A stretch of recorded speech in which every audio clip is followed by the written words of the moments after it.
Donald Trump is rallying following yesterday's CNN presidential debate in Georgia. Let's take a listen. In the history of our country, in my opinion, and we have a transition period because hopefully there has to be a transition.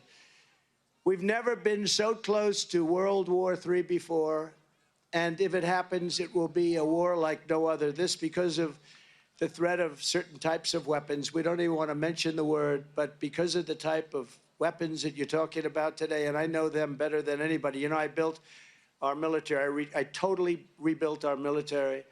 I know more about weapons than just about anybody.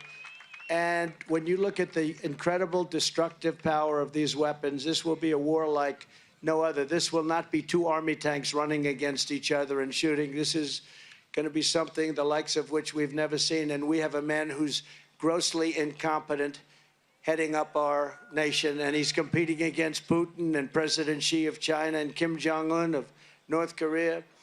He's competing against people that are at the top of their game, and he was never really at the top of his game. He was never very good, but now he's really not good. Last night was a defeat not only for Biden, but for the entire radical left Democrat Party and the fake news media who have been lying to the American people as our country was being destroyed. The fake news media, look at all of them back there. Look at all of them. That's a lot of cameras. That's a lot of cameras. That's a lot of camera power.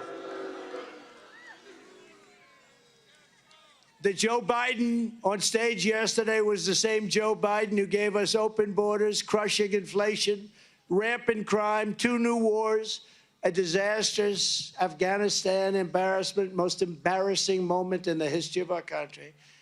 And the international humiliation, think of it, one after another, international humiliation, one after another. Nobody respects him. Foreign leaders don't respect him. You know, we put up $124 billion more given to Ukraine than Europe. Now, Europe is a lot closer. We have a thing called an ocean in between us, right? So no matter how you cut it, it's got to be more important.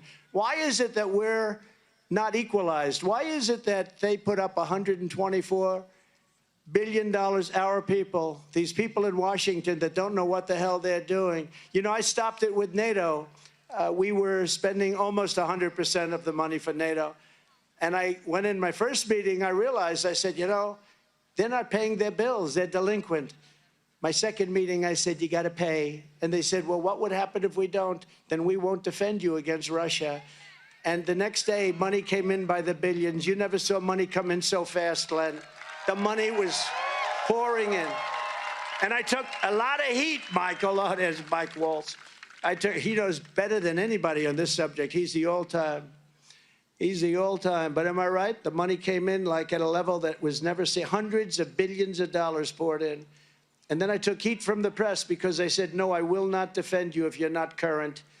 And they said, well, that's not very nice. I said, it's not nice. Now, if I said I will, they wouldn't have paid, right? I suspect. But I took a lot of heat. But the fact is, the Secretary General called it the greatest. He's never seen anything like it, because Bush would come in, make a speech and leave. Obama would come in, make a speech and leave. And then I came in and I didn't make a speech. I just said, these guys aren't paying their bills. They're not paying their bills. I don't want to make a speech until they pay their bills. But they asked me, will you defend us if we don't pay? I said, no, I will not defend you. We're not stupid anymore. And $400 billion came pouring in. You never saw money pouring in so fast.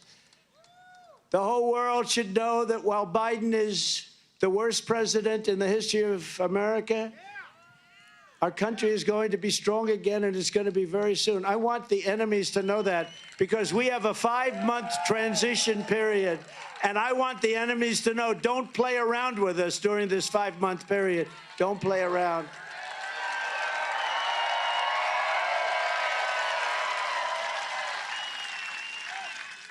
It's only for them. It's also from, in all fairness, we have enemies on the outside, China, Russia, North Korea, enemies, but they're not really enemies if you have a smart president. If you have a smart president, they're not enemies. You'll make them do great. We had no problems. China paid us hundreds of billions of dollars, And it was so because they respected our country. Thank you very much. He said, they respected you. Thank you. Stand up, please. Who said that? Stand up. Because they respected us. You said it better than I could. Thank you. I plagiarized. Thank you. No, they respected us. There was no games. But we have the enemy on the outside, and you can do great things with them. And then we have a worse enemy. I call it the enemy from within. These are the sick people, the socialists. Remember I said, America will never be a socialist country. I was right. I was right. It skipped over socialism, went directly into fascism and communism. It never stopped at the station called socialism. It went worse. And that's a big problem that we have, but I think you're starting to see the end of that. And it's been starting for a while now with us, but I think last night was a big moment for people with common sense that want to see America be great again, want to put America first. Many people are saying that after last night's performance that Joe Biden is leaving the race.